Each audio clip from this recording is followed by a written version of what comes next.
Hai, halo semua, jumpa kembali di Tujuh Tanya. Kali ini di ngobrol ataupun ngomong pikiran.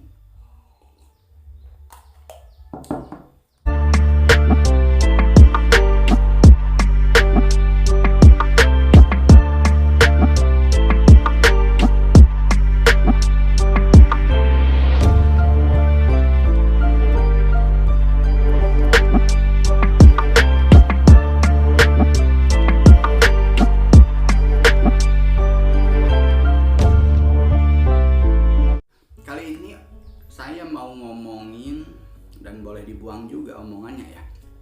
Kali ini saya mau ngomongin tentang mengkambing hitamkan orang lain. Hal yang paling mudah bagi kita semua pastinya menunjuk. Kita lupa ketika kita menunjuk, beberapa jari kita justru kembali kepada diri kita. Ya, karena ketika ada kesalahan, ketika ada kekalahan, diri kita itu yang paling enak itu yang menyalahkan orang lain, menyalahkan pihak lain. Misalkan saya jadi pengangguran, ditanya sama orang, "Jai, masih nganggur aja?" "Iya nih, masih nganggur aja." Ini tuh kesalahan pemerintah. Pemerintah tidak bisa membuka lapangan kerja seluas-luasnya. Oke, mungkin benar. Itu salah satunya andil pemerintah yang tidak bisa membuka lapangan kerja dengan seluas-luasnya. Tetapi bisakah kita ke diri kita dulu? Oke, saya nganggur karena saya malas misalnya. Kan saya nganggur karena saya belum cukup berusaha untuk mencari kerja di luar sana. Atau saya nganggur karena saya bukan sarjana misalkan gitu. Tapi pada akhirnya lebih gampang ketika kita melimpahkan atau menempatkan orang lain dalam posisi salah, sekalipun itu menyangkut keputusan-keputusan yang kita ambil dalam hidup ini. Enak kan? Kita yang salah, kita yang mengambil keputusan, orang lain yang jadi korban, yang jadi salahnya gitu. Itu paling enak. Itu paling enak. Menyalahkan orang lain itu paling enak. Tapi sampai kapan?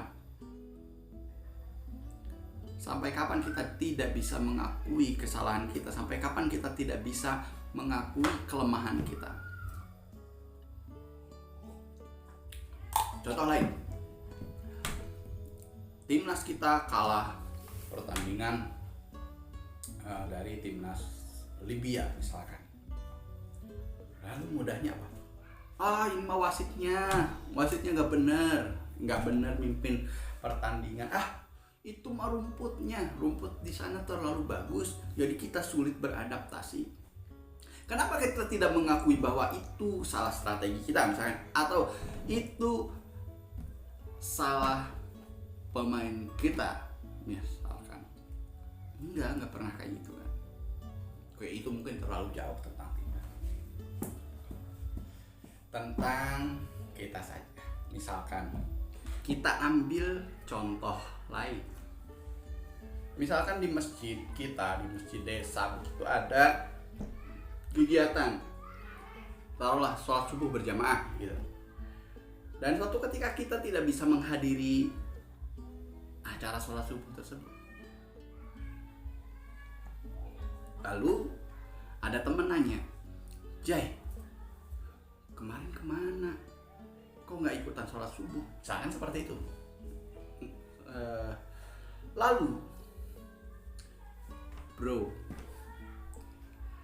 yang namanya sholat subuh itu kewajiban. Nggak perlu ada gerakan-gerakan seperti itu. Apalagi ada nyanyinya dari grup nasid, ada sarapannya. Kita mau sholat subuh atau mau sarapan?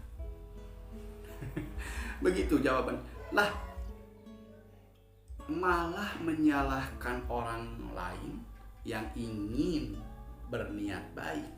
Niatnya kan baik, mengajak agar kita mau sholat subuh berjamaah, kan gitu kan.